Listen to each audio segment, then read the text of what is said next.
Hello everyone, আসসালামু আলাইকুম। তো অনেক আপুরাই আমার কাছ থেকে এই টিউটোরিয়ালটা চাইছিলা।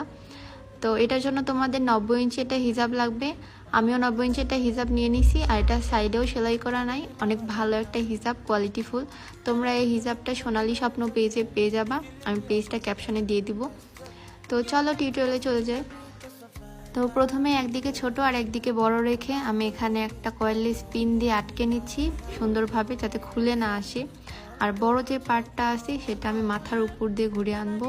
জাস্ট একটা ফোল্ড করব এখানে, আর ঘুরায় সুন্দরভাবে এখানে একটা স্ট্রেট পিন লাগাই দিব। এখানে তোমরা ব্রোচ বা কয়েললেস পিন বা যে কোনো সেফটি পিন ইউজ করতে পারো, যদি তোমাদের স্ট্রেট পিন ইউজ করতে কোনো প্রবলেম হয়। সেম লুক দিবে, কোনো প্রবলেম নেই। এই তো হয়ে গেছে অলরেডি একটা স্টাইল। এভাবে অনেক আপুরা পরে, আমি এভাবে পরি না, জাস্ট পেছনের পার্টটা সামনে আনি। আর এই তো পেছনে অল্প থাকে আর সামনে পুরো পার্টটা থাকে। তো